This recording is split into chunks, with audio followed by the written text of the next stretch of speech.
Emilio Carrillo. Hola, Emilio, encantado de verte por aquí de nuevo. Igualmente, Ángel, siempre es un placer. Qué barbaridad. Hay que ver, Emilio, yo hago los programas, como tú sabes, pero prácticamente no me quedo con los detalles. Con los detalles más no me quedo. Los escucho después, ¿no? Y el último programa que hicimos, que se llama Dios, precisamente este domingo he ido a ver a un primo hermano mío al Castillo de la Guarda, y para allá escuché un programa y para acá otro. Y es que ese programa lo recomiendo que se escuche porque es de una profundidad extraordinaria.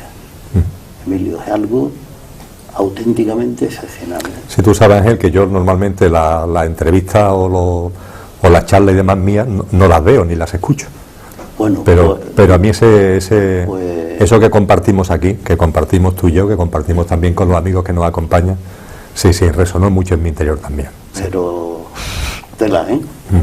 Bueno, vamos a saludar a nuestras amigas y nuestros amigos que están en el plato, pero después también hay que decir que hay otros muchos amigos nuestros, muy queridos por nosotros, que no pueden estar en el sitio donde pueden ser saludados a través de la televisión, pero que los saludamos con todo el cariño de la misma manera, ¿no? Y entonces, pues, Emilio, entramos en materia. El tema que vamos a hablar es de la divinidad. Eso a niveles populares podría decir, no sé qué es eso, son cosas de dioses y de santos y cosas de esas, ¿no? La divinidad.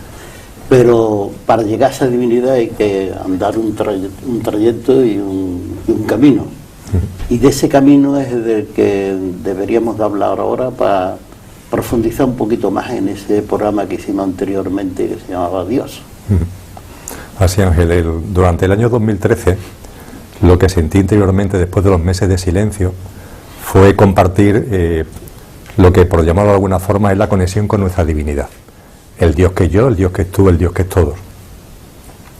Y eso fue lo que estuve compartiendo en charlas, en programas como el que aquí desarrollamos.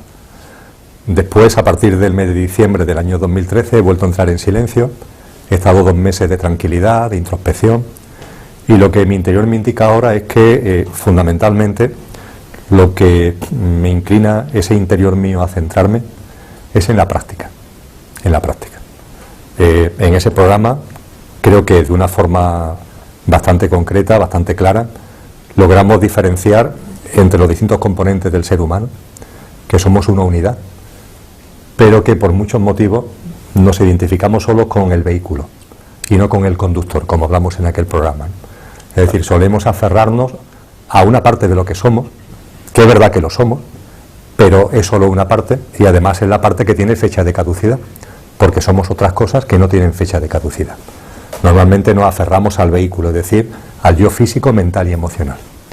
Y se nos pasa desapercibido la dimensión álmica, la dimensión espiritual, la conciencia, como cada cual quiere denominarlo, que es precisamente aquello que cuando nuestro vehículo deja de funcionar, sigue funcionando. Es como el ejemplo que utilizamos en el programa, es que cuando a cualquiera de los que están siguiendo este programa, por la radio o por la televisión, se le estropea su coche, a ninguno se le ocurre irse a la funeraria por un ataúd e irse al cementerio. Bueno, pues es un ejemplo cómico, pero en el día a día eso le sucede a mucha gente. Entiende que cuando su vehículo físico, mental y emocional deje de operar, deje de funcionar, también ellos mueren. Y eso no es cierto. Hay vida más allá de la vida, de hecho es la vida, en que no tiene sino un renacer continuo de instante en instante. Entonces lo que te propongo es que hablemos de la práctica para conectar con esos componentes divinos que todos tenemos, sí, que van más allá del propio vehículo, si te parece. Exactamente, vamos, yo pienso que sí, que puede haber varias opciones para poder explicar eso lo mejor posible. Mira, de hecho, en los distintos talleres, charlas que estoy empezando a dar, voy a hablar de 14 prácticas. Es evidente que para desarrollar esas 14 prácticas se necesita un taller largo, de fin de semana, que voy a dar varios durante este año 2014 en muchos puntos de España. Pero en lo que es el formato de este programa, que exige concreción y que tiene un tiempo limitado, creo, Ángel, que vamos a coger el toro por los cuernos y empezamos quizás por la más trascendente y a su vez a la que la mente le cuesta más trabajo aceptar, que es lo que a mí me gusta llamar la práctica de la síntesis, la superación de la experiencia dual. yo creo que las personas que están aquí con nosotros compartiendo este rato, los que nos siguen a través de los medios audiovisuales, somos perfectamente conscientes que vivimos en una dualidad. Nos hemos acostumbrado a vivir en una dualidad, donde todo lo pintamos o de blanco o de negro, de positivo o de negativo, lo que nos gusta y lo que no nos gusta, lo que nos agrada y lo que no nos agrada. Y empezamos a percibir que esa forma de caminar por la vida, porque eso es una forma de caminar por la vida, es una forma voluntaria, se pueden caminar de otras, pero nosotros hemos elegido, por las razones que sean, caminar por la vida etiquetando a la vida, clasificando a la vida en A y en B, en lo agradable y en lo desagradable, en lo que nos gusta y en lo que no nos gusta, en lo positivo y en lo negativo. Y empezamos a darnos cuenta también que esa manera de andar por la vida, casi inconscientemente, nos termina enfrentando a la vida. Porque claro, andar por la vida diciendo que hay una parte de la vida que me gusta y otra parte de la vida que no me gusta, significa aceptar ya de partida que hay una parte de la vida que no te gusta. Y eso parece normal, pero eso es tremendo. Es decir, aceptar que hay una parte de la vida que es negativa, eso es tremendo. O que son los malos. O que son los malos. Y a partir de ahí, esa parte negativa hace que empieces a ver la vida con desconfianza. Y esa desconfianza hacia la vida hace que finalmente empecemos a tener miedo a la vida. No ya a la muerte, sino a la vida. Frente a esto, la práctica de la síntesis consiste en algo muy sencillo.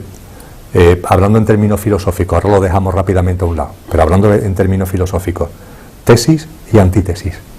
Nos hemos acostumbrado a lo blanco y a lo negro. Y nuestro corazón, sin embargo, no funciona. Y nuestro ser interior no funciona en tesis y antítesis, en positivo y negativo, sino en síntesis.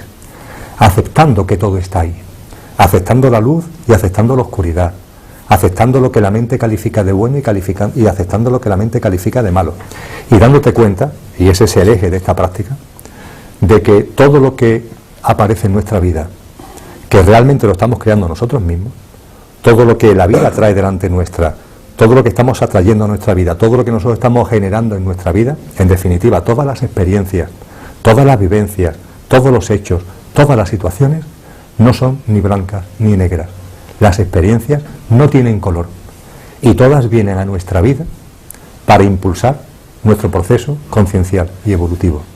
Todo lo que a nuestra vida llega, diga la mente lo que diga sobre el blanco o el negro, sobre lo positivo y lo negativo, no tiene otra razón de ser que impulsar nuestro proceso conciencial y evolutivo.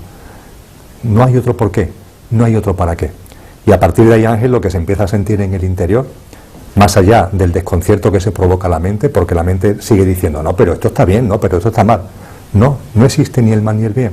Tú tienes un estado de conciencia que como tú ves la vida, como ves la muerte, como te ves a ti mismo, como ves a los demás, como ves a la divinidad, como ves el mundo, como ves las cosas. Y yo tengo mi estado de conciencia. Cada ser humano tiene el suyo. Y el estado de conciencia se pone de manifiesto en una vibración. Cada uno tenemos una vibración. Y esa vibración la notamos, la percibimos. Es lo que hace que a veces nos sintamos más afín con una persona o sintamos un rechazo, entre comillas, por una persona. Hay una sintonía o no vibracional con esa otra persona que depende del estado de conciencia. Cada cual el suyo, en libre albedrío, ni mejores ni peores. Pues bien, ese estado de conciencia de cada uno, que es una vibración, atrae experiencias, crea experiencias, hechos y situaciones. Y esas experiencias llegan a nuestra vida para resonar con la vibración de nuestro estado conciencial e impulsar nuestro estado conciencial, abrir nuevas puertas, expandir nuestro estado conciencial. Y eso, claro, Ángel, no tiene excepciones. El ejemplo que a lo largo del finales del 2013 yo ponía, que vale también ahora, aunque esté más a comienzo del 2014, es creo que la lotería de Navidad se juega el 22 de diciembre. Bueno, pues el ejemplo que a mí me gusta poner para comprender lo que es la experiencia dual y cómo trascenderla es un poco bruto, pero es el siguiente. Estamos a punto de ser el 22 de diciembre y yo en el bolsillo izquierdo tengo un décimo de lotería. Y en el bolsillo derecho tengo una cita con el médico después de hacerme una serie de pruebas. Y ambas cosas van a suceder el 22 de diciembre. Y barajamos dos hipótesis. Hipótesis una, el décimo de lotería toca y consigo X decenas de miles o 1 millón de euros. Y el papel que tengo con la cita médica de mi bolsillo derecho, voy al médico y el médico me dice que después de las pruebas estoy maravillosamente. La hipótesis 1 es que tengo una experiencia de hacerme millonario, como se decía antiguamente. Hipótesis 2, no me toca el décimo de lotería, voy a la cita con el médico y el médico me dice que tengo un tumor con metástasis. Esa es una experiencia totalmente distinta de la primera. Son las dos hipótesis. Bueno, pues lo que yo quiero compartir, y sé que dicho así suena bastante bruto, es que da igual. Todo tiene su porqué y su para qué, en clave de nuestro desarrollo conciencial y evolutivo. Si lo que viene a mi vida es un premio de lotería, es porque en mi proceso conciencial eso tiene su porqué y su para qué en la evolución, en mi evolución y en mi proceso. Y si lo que viene es una enfermedad, por grave que sea, exactamente igual, tiene su porqué y su para qué en clave de mi proceso conciencial y evolutivo.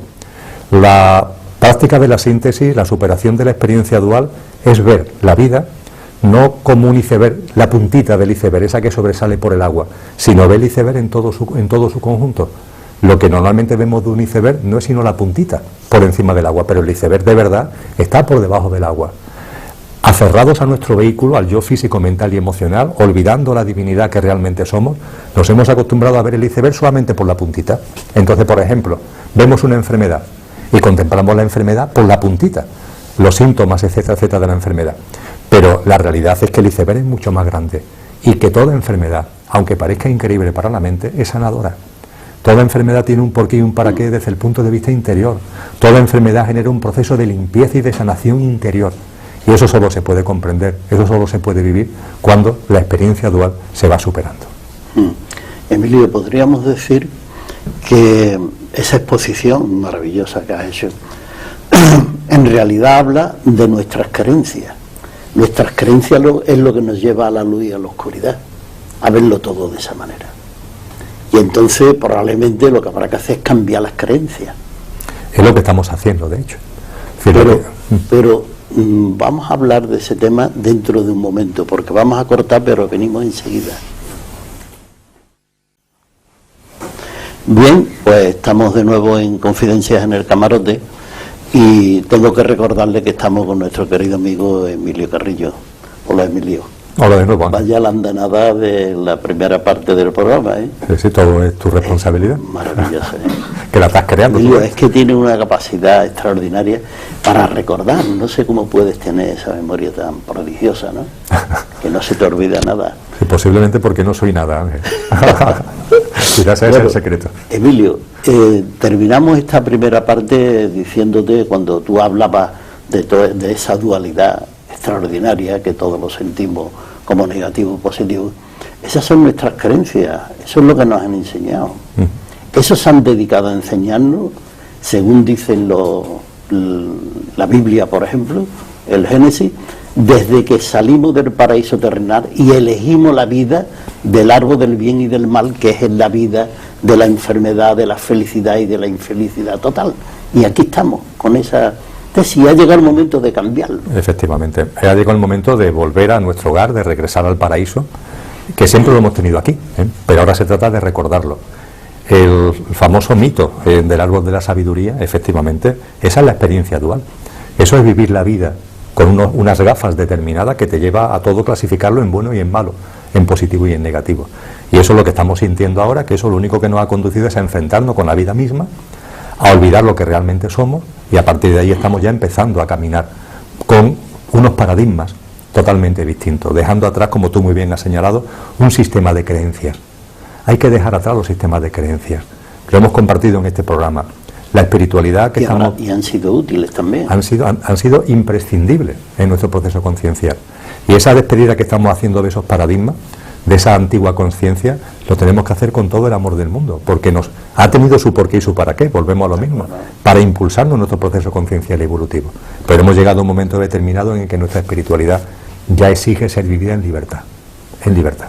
Y esa libertad obliga a dejar atrás, con amor, todos esos sistemas de creencias que nos han metido en ese mundo del etiquetado, del dualismo, de la dualidad, de la dicotomía, de las culpas, de los miedos, de los karmas, de los pecados, de los lastres. Todo eso se ha acabado. Se ha acabado para todos aquellos seres humanos que en su conciencia diga, hasta aquí hemos llegado, y yo ahora empiezo a vivir ya con paradigma y con pauta totalmente distintos. Podríamos decir también el proceso de resurrección en vida de Jesús con Juan. Por supuesto que sí. En el Sermón de la Montaña. Es un nacer de nuevo, es una resurrección en vida. Y en ese nacer de nuevo, en esa resurrección en vida, Ángel, muy ligado a la experiencia dual, cuando el ser humano se identifica con el vehículo y no se identifica con lo que realmente es, pasa la vida buscando lo que yo llamo la satisfacción, el bienestar. Busca el bienestar. Y busca el bienestar en el exterior. no busca el bien ser que todos atesoramos, porque no lo percibe. Al identificarse solo con su componente exterior, no percibe lo que realmente somos. Lo dijo maravillosamente San Agustín de Hipona, que tuvo también un proceso de renacimiento en su vida. Cuando, una vez que se había dado cuenta ya por fin de lo que realmente es, dejó escrito aquello de tarde os amé, hermosura tan antigua y tan nueva. Tarde porque tardó años, ¿no? Dice, y he aquí que vos estabais dentro de mí, y yo de mí mismo estaba fuera, y por de fuera yo os buscaba. Estabais conmigo y yo no estaba con vos. Es que no se puede decir mejor, no se puede expresar más claramente.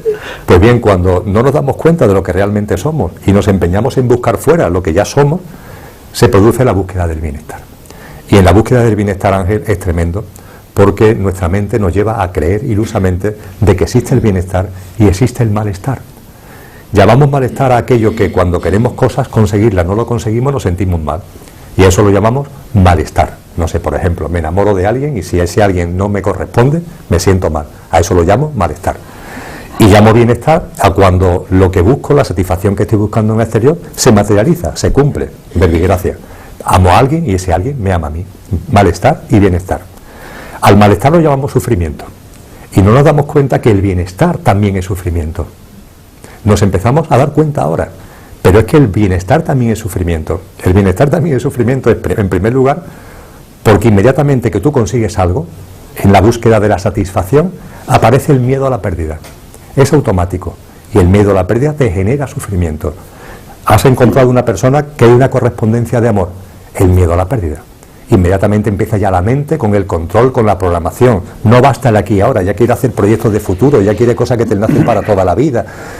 Empiezan los celos, los sentimientos de apropiación, de aprobación, multitud de emociones Eres mía, me pertenece. Que a ese amor lo contaminan y hacen que se genere sufrimiento. Sí. Pero esa es la primera razón por la que el bienestar también es sufrimiento, el sentimiento de pérdida. Pero es que además, cuando consigues el bienestar, puedes ilusamente pensar que ese es el camino. El ejemplo que yo pongo es meterte por una carretera de montaña con el coche de Fernando Alonso a 200 por hora. Mira, lo peor que te puede pasar es que no te des el porrazo en la primera curva, porque te puedes animar. Es decir, puedes pensar que tú puedes ir por una carretera de montaña a 200 por hora. Entonces, cuando vas buscando el bienestar, oye, y lo consigues, eso es lo peor que te puede pasar, porque puedes creer que ese es el camino. Y claro, a la segunda curva, a la tercera o a la siguiente, el porrazo que te vas a dar es absoluto. La búsqueda del bienestar en el exterior, tanto en lo que llamamos malestar como en lo que llamamos bienestar, es ni más ni menos, Ángel, que la seguridad de que el porrazo te vas a dar.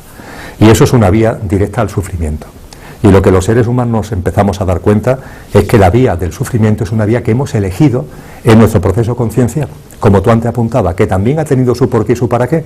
Y en libre albedrío, aquella persona que quiera seguir utilizando el bastón y la herramienta del sufrimiento, que la siga utilizando.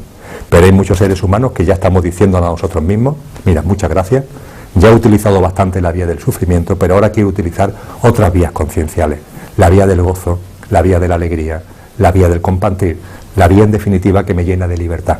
Y en eso estamos, dándonos cuenta de que el sufrimiento ha sido una herramienta voluntaria en nuestro proceso conciencial. Esto es otra cosa que desconcierta nuestra mente. Cuando hablamos de sufrimiento, tú me lo habrás escuchado y me gusta traer a colación una canción que tú y yo en nuestros tiempos de militancia comunista la hemos conocido perfectamente, que es de un cantautor cubano, de la nueva trova cubana, llamado Silvio Rodríguez. La canción se llama El Elegido. Es una canción preciosa, por otra parte, en YouTube es muy fácil, Silvio Rodríguez, El Elegido. Es una canción preciosa.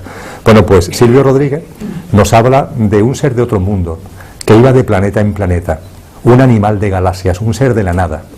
Y ese ser de otro mundo que va de planeta en planeta, en un momento determinado, dice la canción, decide bajar a la guerra. Perdón, quise decir a la Tierra. Entonces baja a la Tierra. Y cuando baja a la Tierra, inmediatamente se da cuenta de que va la película conciencial en este planeta. Y lo resume de la siguiente manera. Lo tremendo se aprende enseguida. Lo hermoso cuesta la vida. Lo tremendo se aprende enseguida. Lo hermoso cuesta la vida. Pues bien, hoy día lo que la humanidad en su conjunto nos empezamos a dar cuenta es que efectivamente, que ha sido así. Que en nuestro proceso conciencial lo hermoso lo estamos como ignorando. y que lo que nos ha ayudado hasta ahora para impulsar nuestro proceso conciencial ha sido lo tremendo, ha sido el sufrimiento. Pero hemos llegado ya a un punto en nuestro proceso evolutivo que decimos no. Ahora ya me he dado cuenta de qué va esto. Ahora ya lo que empiezo es a requerir en mi proceso evolutivo y conciencial no experiencia de sufrimiento, que en libre albedrío yo he elegido. Eso reconocerlo es durísimo, que yo en libre albedrío he elegido. Y ahora en otra vida. En esta o en otras muchas vidas. Y sin embargo ahora ya la vía que yo utilizo es la vía del placer, del gozo, de la libertad. Totalmente distinto, Ángel. Podríamos decir que todo eso, recordarlo, porque decirlo más de una vez no pasa nada tampoco, ¿no? Eso todo es como volver a la casa del Padre o volver en busca del árbol de la vida y de la vida, del bien y de la vida. El regreso al paraíso. Donde no existe la muerte. Efectivamente. Entrar en ese proceso de resurrección. Y ese proceso es un proceso también, hablando de cosas prácticas, la superación de la experiencia dual, la práctica de la síntesis, la práctica de la superación del sufrimiento, dándote cuenta que el camino del bienestar exterior no te conduce sino al mismo sufrimiento. A mí también me gusta hablar de, dicho de alguna forma, la diferencia que es un estilo de vida dirigido a sumar, de un estilo de vida dirigido a restar. Hasta ahora hemos vivido por un sistema de creencia, pensando que la felicidad y la plenitud de nuestra vida se alcanza por la suma. Tener, acumular, retener, competir, programar, controlar. Y hoy nos empezamos a dar cuenta, Ángel, nos hemos dado cuenta, ¿verdad? Sí, de que no. Que eso no es, afortunadamente se están dando cuenta de que eso no conduce a la plenitud. Nada. Y lo que estamos sintiendo en nuestro interior es que no, que lo que tenemos que hacer precisamente es restar.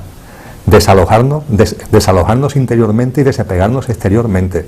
La vía del compartir, la vía del dar, la vía que tiene que ver con la empatía, con la solidaridad, la vía que no va para controlar y programar, sino que lo que confía en la vida y fluye, y fluimos en la vida, en un vivir viviendo. Y eso es lo que está actualmente en la humanidad. No solamente tú y yo, sino la humanidad en su conjunto. Es el camino ahora en el que estamos entrando. Es una nueva conciencia, es una nueva forma totalmente distinta de ver el mundo y desde luego son ojos nuevos para un mundo nuevo, dándonos cuenta de que ese mundo nuevo ya está aquí y lo que necesitamos son simplemente los ojos para verlo, simplemente los ojos para verlo. Y eso te llena de paz, una enorme paz. También, Emilio, esta crisis organizada nos lleva a comprender muchas cosas de esas. Porque el que se compró el piso, la casa, no sé qué, no sé cuánto, voy a trabajar un poco más, trabajando toda la vida, al final descubre que todo eso es del banco y dice, bueno, ¿y de qué me ha servido todo esto? Cuando lo que me hacía feliz, lo que me hace feliz es estar de esta manera o de la otra, como tú quieras estar. Pero crisis, no como te diga la creencia, que eso forma parte también de que esta crisis, lo hemos hablado también en este programa, por supuesto que es provocada, por supuesto que forma parte de una manipulación, pero lo que tenemos que ver es el iceberg en su conjunto. Y curiosamente, con independencia de los manipuladores y de los provocadores de la crisis, lo maravilloso es que la crisis tiene un porqué y un para qué en clave de nuestro desarrollo conciencial y evolutivo. No porque lo pretendan los manipuladores, no, pero objetivamente es así, porque la vida es un milagro. Es que esa es la maravilla, que la vida es un milagro. Y con independencia de lo que pretendan o dejen de pretender, todo, yo soy muy pesado con esta frase, pero es que es verdad que todo fluye, refluye y confluye en el amor de cuanto es y acontece. Y esta crisis tiene su porqué y su para qué perfecto en el momento justo, además, de nuestro proceso conciencial y evolutivo. Ahí entran todas las contradicciones del ser humano, todas las contradicciones que traemos arrastrando desde siempre, ¿no? Todas nuestras ilusiones de querer ser, de querer tener, de quererte, párate un poco, ¿no? Párate, el tema de las enfermedades. El tema de la enfermedad, claro, tú dices ahora mismo que la enfermedad es algo que viene a avisarte de que has roto tu equilibrio de no sé qué, no sé cuánto, y que tiene que recomponer las cosas, y eso a la gente le suele... Sí, la gente lo único que piensa son pastillas para quitarse el dolor. Claro, porque dice, eso no es lo lógico. A mí lo que me han contado toda la vida es que es el catedrático el que sabe. Bueno, pues... Efectivamente. Y la inclinación, ¿no?, que cada vez tenemos más seres humanos a lo que, por llamarlo de alguna forma, y me gusta llamar una vida sencilla. Cuando se conecta con nuestra divinidad, cuando nos damos cuenta de que ya tenemos dentro todo lo que antes aspirábamos a tener fuera, de una forma natural y espontánea, la vida se simplifica mucho. Y a mí me gusta repetir la celebérrima frase de San Francisco de Asís, que hago absolutamente mía, y que consciente o inconscientemente hoy día miles de millones de seres humanos están haciendo suya, y es aquello de necesito poco, y lo poco que necesito, lo necesito poco.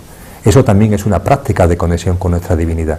Y eso solo sucede cuando empiezas a darte cuenta de que tienes dentro lo que antes buscabas fuera, en esa vía de la suma que no nos conduce a la plenitud, sino que nos conduce a un ritmo de vida absolutamente loco, a un ritmo de vida trepidante, donde se pierde la conciencia, donde no ha lugar nunca al silencio, donde no ha lugar nunca al encuentro con uno mismo. Y lo que empezamos a percibir es que la vida sencilla es una vida que te reporta tranquilidad, que aquieta la mente, que te permite ese encuentro interior y que te permite tener esos ojos nuevos para darte cuenta, Ángel, de que la paz ya está aquí, que es algo que cuesta mucho trabajo a la mente aceptar, mucho trabajo, que la paz ya está aquí. El darte cuenta de que no hay nada en el mundo, no hay nada en el exterior que no tenga su porqué y su para qué. Que la realidad es que ya todo es, y nosotros mismos somos todo lo que nuestro corazón pueda anhelar. Y que la paz, por tanto, no hay que traerla, no hay que alcanzarla, es que ya está aquí. El entender que esa experiencia que está viviendo esa persona, la experiencia que sea, la está eligiendo él, la está creando él, en función de su proceso conciencial y evolutivo y para el desarrollo de ese proceso. Cuando eso lo interioriza, cuando eso lo ves con mayúscula, con esos ojos que necesitas para verlo, te das cuenta de que la paz ya está aquí, y que la paz impregna todo, y que no hay que alcanzar nada, que no hay que luchar por nada, y que lo único que tenemos que hacer es vivir y fluir en este milagro que es la vida. Es genial eso. Es genial. Es la vida. Es sencillo. Lo que pasa es que eso pudiéramos decir que llevan diciéndonos muchísimos años. Los seres humanos también somos poco creyentes. ¿Me entiendes? Tú me estás hablando de algo, podrías decir no a ti, sino al mensajero, ¿no? Al mensajero de turno de siempre, ¿no? Tú me estás hablando de que yo siento algo dentro de mí que no sé cualificarlo. Y tú me dices, eso que tú sientes, ese es mi jefe, está arriba, y yo soy su representante. Y tienes que hacer todo lo que yo te diga para conseguir tú esa felicidad. Y desligarse de todo eso para encontrarte después con tu puñetera realidad de que el Padre y el árbol del bien y todo eso está dentro de ti. Eso tan sencillo y tan barato. Se acabaron los intermediarios, Ángel. Se han acabado los intermediarios. No se necesitan intermediarios para conectar con nuestra divinidad. Se han acabado los maestros. Se han acabado los guías. Lo único que estamos es en un proceso colectivo de recuerdo de lo que somos. Es colectivo además. Si lo importante no es lo que hablemos tú y yo, si eso no tiene, lo importante es que tú y yo aquí compartimos una experiencia que son las tuyas y las mías, pero lo de menos es que sean tuyas o mías, porque de hecho no son ni tuyas ni mías, claro que no. Son la conciencia de la humanidad, claro, en su proceso evolutivo que se expresa. A finales del 2013 vi una película, que es del 2012, El Atlas de las Nubes. El Atlas de las Nubes, que es una película preciosa que aconsejo por muchos motivos, pero a lo que lo traigo a colación es porque hay una especie de pugna en el siglo XXII entre un sistema que se llama la unanimidad y un movimiento que se llama la unión. Y dice, oye, la unanimidad y la unión, ¿cómo se pueden confrontar si es lo mismo? No, no es lo mismo. Porque la unicidad es la unicidad y la unanimidad es otra cosa. Es decir, curiosamente, la unicidad, ¿qué es lo que hay? Una vida, una conciencia, espíritu, amor, una única divinidad que se expresa a través de todos nosotros. La unicidad es diversidad. Es precioso. La unicidad es diversidad. No es unanimidad. Sí, porque no existe. No es uniformidad. Lo que sí está claro es que somos todos uno. Y lo que nosotros descubrimos, igual que los animales o los bosques o lo que sea, siempre hay un líder, siempre hay alguien que va delante. Siempre. Jesús siempre ha estado delante de nosotros. Viene el romano y dice, pues este se lo voy a quitar a ustedes. Este es el único hijo que tiene Dios, así, y además es Dios. O sea que lo que haga no vale. Pero que en esa marea, Ángel, cada cual está avanzando en la unicidad que se expresa en la diversidad. Cada elemento de diversidad está avanzando en algo distinto. Es decir, lo mismo, las personas que ven este programa pueden decir, oye, Ángel y Emilio están aquí aportando unas cosas valiosísimas. No, pero es que hay personas absolutamente anónimas que en su ámbito concreto, en la forma de hacer una tortilla de patatas, fíjate, en la forma de hacer una tortilla de patatas, están aportando también al proceso evolutivo de la humanidad cosas extremadamente importantes, aunque no aparezcan en YouTube, aunque no se les revista de... Se acabó, es que se ha acabado la época de los maestros y de los ascetas. Tenemos que cortar el programa, pero venimos enseguida. Bien, Pues estamos de nuevo en Confidencia en el Camarote, queridos oyentes y televidentes, y hay que recordar que estamos con nuestro querido amigo Emilio Carrillo. Hola, Emilio. Hola, Ángel. Vaya tela ahora lo que viene, que son las preguntas de Lo nuestras mejor. amigas. Ahora viene lo mejor. Es lo mejor por una razón, porque yo algunas veces lo digo, en el grupo de colaboradores y colaboradoras que tiene Confidencia en el Camarote hay un auténtico tesoro, porque todavía jamás han hecho una pregunta que sea discordante, verás, dijo, pues no puedo estar de acuerdo con lo que dice, pero bueno, pero lo que se intenta por todos los medios, que es que viene a expresar su idea a Confidencia en el Camarote, lo puede hacer con totalmente libertad y tal. Y entonces ellos preguntan para que todo eso se explique mucho mejor. Pero es un auténtico tesoro las personas que comparecen en Confidencia en el Camarote. Bueno, ahora llega el momento de las preguntas, y el primero que va a hacer la pregunta es Servando, nuestro amigo Servando. Vamos a ver, para tener una nueva conciencia, como tú antes has hablado, para tener una vida sencilla, que nos deje tener paz, ¿no deberíamos primero limpiar todas las emociones que tenemos y que están atrapadas y que no sabemos que están ahí? ¿Tú cómo piensas que se puede limpiar todas esas emociones? Sin duda ninguna, Servando. A mí me gusta compartir que lo que llamamos espiritualidad tiene una especie de fase previa, que es la humanización. Hay que humanizarse para conectar plenamente con el Espíritu Uno, con nuestra divinidad. Puede parecer una contradicción, pero no es así. Y tú lo has expresado de una forma sintética y que yo no puedo mejorar. En nuestro proceso vital, en nuestra vida cotidiana, nos hemos contaminado con muchas emociones, nos hemos contaminado con muchos sentimientos, fruto precisamente del aferramiento a nuestro yo físico, mental y emocional, y la pérdida de conciencia acerca de lo que realmente somos. Y esas emociones, esos sentimientos, esos miedos, esas cargas, esas autolimitaciones mentales están ahí en muchas personas. Y eso no se puede saltar.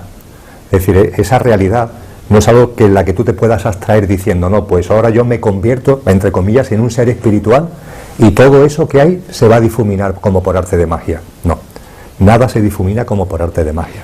Para conectar con tu divinidad tienes que encontrar también dentro de ti todo eso que tú acabas de resumir. Tienes que darte cuenta de todas esas emociones, de todas esas contradicciones, de todas esas autolimitaciones, de todos esos miedos. Y tienes que darte cuenta para aceptarlos, no para rechazarlos, no para darte contra la pared diciendo hay que ver que no valgo para nada. No, no, no, para aceptarlo. Observación y aceptación. Y la experiencia de mucha gente lo que pone de manifiesto es que cuando se observa eso, se observan esas emociones, se observan esos sentimientos, se observan esos miedos, cuando se observan y se aceptan como parte de uno mismo, que también han tenido su porqué y su para qué en el proceso que ha estado viviendo. Cuando se aceptan, poco a poco, paulatinamente, se disuelven, se produce la limpieza. Pero esa limpieza parte y arranca precisamente de la aceptación, del reconocimiento pleno que está ahí. Muchas gracias por tu pregunta. Muy bien. Jesús. Sí, Emilio, has hablado antes también del bienestar y del malestar. De ser nosotros mismos, también se habla de ama a tu prójimo como a ti mismo, pero claro, te tienes que amar primero tú a ti mismo para poder amar a tu prójimo, es evidente. Pero ¿qué ocurre cuando para amarte a ti mismo puedes llegar a hacer daño a otra persona involuntariamente? Has dicho, ama a tu prójimo como a ti mismo, evidentemente. Bien, la realidad es que eso es lo menos evidente que hay. Es decir, porque en el día a día, en la conciencia que ahora con amor estamos agradeciendo y dejando atrás, hemos decapitado la frase por la mitad. Cristo Jesús lo dijo con rotundidad, ama al prójimo como a ti mismo. Sin embargo, por arte de Birli-Birloque, la segunda parte de la frase se ha diluido y todo el mundo habla de ama al prójimo. Pero no es ama al prójimo como a ti mismo. Es decir, si a ti mismo te amas uno, al prójimo le amas uno. Si a ti mismo te amas 10, al prójimo lo amas 10. Si a ti mismo te amas 0, al prójimo lo amas 0. El amor a uno mismo no es egoísmo. El amor a uno mismo es conocerte a ti mismo. A mí me gusta llamarlo, como los primeros padres de la Iglesia, el endiosamiento. Conocerte a ti mismo, darte cuenta de tu divinidad. Y cuando te das cuenta de la divinidad, inevitablemente lo que encuentras dentro es amor. Y en ese momento, Jesús, te aseguro que es imposible que hagas daño a nadie. La persona que se ama a sí mismo, no el amor a sí mismo egoico, no, que se ama a sí mismo porque se ha reconocido en todo, también en esas emociones de las que hablaba Servando. Te has reconocido en todo lo que eres, has conectado con lo que realmente eres. Y a partir de ahí, lo que empiezas a encontrar dentro es esa maravilla, que hay que llamarla amor, porque no se puede llamar de otra forma. De verdad, Jesús, no se puede entonces dañar a nadie. Porque si de verdad tú consideras que estás dañando a alguien, es una ficción de tu mente. No estás dañando a nadie. Yo tengo una experiencia personal, vivo una experiencia personal en estos momentos, que no es cuestión ahora de contarla aquí, pero que vendría como anillo al dedo. Si quieres después lo hablamos con tranquilidad. No se daña a esa otra persona, al contrario. La mente puede pensar que se daña, pero realmente lo que se está produciendo cuando hay amor, lo que se produce es desbloqueo, lo que se produce es fin de autolimitaciones, ruptura de barreras, para la persona que está amando, para la persona que recibe el amor. De verdad, cuando uno se encuentra a sí mismo, cuando uno se ama a sí mismo, no se daña al otro. Aunque la mente a veces puede pensar que la experiencia es dañina. No, la experiencia no es dañina. Tiene su porqué y su para qué en clave del proceso conciencial evolutivo. Amigo Juan Legaz. Me vas a permitir que me ponga en el caso, en el lugar de alguien que va conduciendo su camión o va conduciendo su coche, y voy conduciendo oyendo este programa. Y cuando más entusiasmado estoy en las cosas que está diciendo, una avería. Se me para el coche y cuando voy a dar ese gran puñetazo encima del volante y soltar una diatriba, pues pienso que lo que estoy oyendo puede servir de algo. ¿Dónde está el porqué o el para qué de esta avería? ¿Cómo integrarlo desde el punto de vista positivo? ¿Cómo hacer una lectura? Y me planteo, o te llamo así, lanzando la voz en grito al universo: Emilio, ¿qué hago para conseguir esto? Si es que en realidad hay que hacer algo. Si es que en realidad hay que hacer algo. Está muy bien, muy bien. Mira, el pasado viernes di una charla, bueno, el jueves en Jerez y el viernes en Cádiz. Y un amigo, yo no tengo vehículo, normalmente viajo en transporte público, pero aquí un amigo se ofreció a llevarme. Y este amigo tuvo una serie de problemas con lo que no me pudo traer después a Sevilla.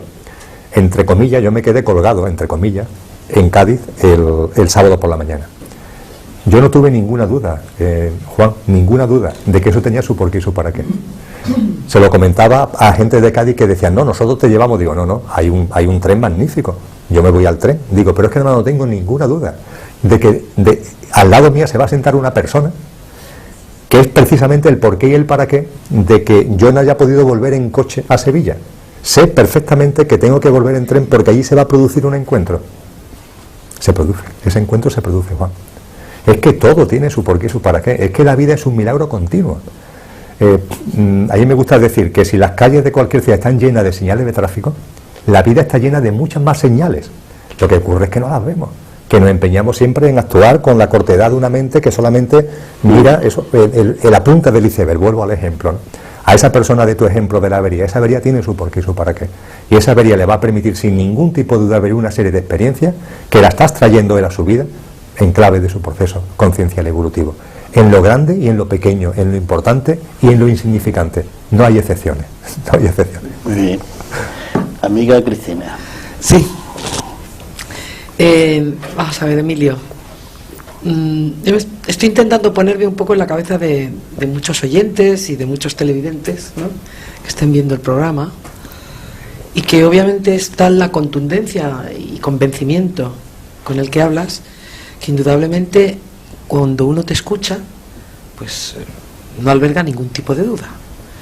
Lo malo, por decirlo, lo malo, bueno, por utilizar un término que tendríamos que utilizar, pero bueno, lo malo es cuando apagamos ese televisor o apagamos esa radio, ya dejamos de escucharte y el día a día transcurre. Una hora, otra hora, trabajo, niños, marido, mujer, lo que sea.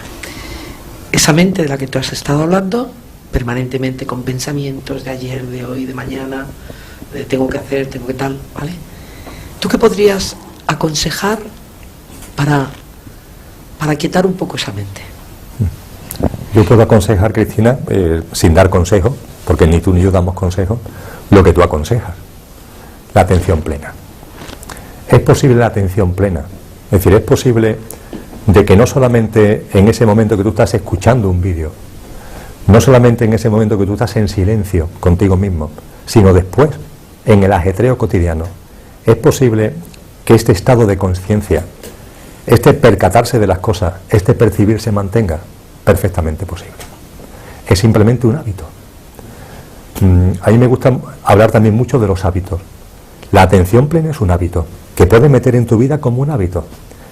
La gente me dice, Emilio, ¿tú cómo puedes comer solamente una vez al día? Digo, es un hábito. No como al mediodía y no me pasa nada, es un hábito. Es más, sé que como una vez al día porque tengo un hábito, que también sé que no tendría que comer ninguna vez al día, pero tengo ese hábito. Lo pongo como ejemplo de que nuestra vida está llena de cosas que son puramente hábitos, que no son realmente necesarias y que nos hemos habituado a ellos simple y llanamente. Pues bien, de la misma forma que hemos asumido como lo normal el que cuando estás en tu trabajo, con tu familia, con tus amigos, en el ajetreo cotidiano, desenchufas de lo que realmente eres, es perfectamente posible adquirir el hábito de, en todo ese lío, entre comillas, no desenchufar de lo que realmente eres. La película Matrix, la primera parte, la de 1999, recordar el final. El final es que Neo, el protagonista, hace una llamada telefónica y sale volando. Neo en ese momento ha adquirido la capacidad de entrar y salir de la Matrix a voluntad. Y podemos, realmente es así. En esta Matrix en la que vivimos, podemos entrar y salir enteramente a nuestra voluntad. Mi práctica cotidiana es una práctica donde en el día a día, hombre, no voy a decir que en ningún momento pierda la atención plena, pero hay momentos del día en los que me salgo de la Matrix, lo que a mí me gusta llamar la quietud, silencio, meditación, encuentro interior, que para mí son las primeras horas de la mañana, y después me meto en la Matrix, como hace Neo, me meto en la Matrix. Pero en la Matrix nunca pierdo la conciencia de que es una Matrix, nunca pierdo la conciencia de lo que realmente yo soy, y cada acontecimiento, cada hecho que está delante mía, siempre lo miro, no por la punta del iceberg, sino el iceberg completo. Y eso, Cristina, es hábito. De la misma forma que te habitúas a ver todo en experiencia dual y la punta del iceberg, te puedes habituar a ver el iceberg completo y en síntesis, sin experiencia dual. Y tú de eso sabes mucho. Emilio, tenemos que concluir. Me dicen los técnicos que nos hemos pasado un poquitín, pero bueno, que te agradecemos muchísimo que hayas estado aquí con nosotros, Emilio, Pues, como siempre. Creo que... Después te paso la factura. Bueno, tú pásamela. Muchas gracias, Emilio. Gracias. Y saludar a todos nuestros amigos y nuestras amigas que están en el plató, los que no salieron en la televisión, pero que están aquí con nosotros. Agradecerles a todos ellos su participación y decir que estos programas son posibles. Regalamos los programas, regalamos las ideas.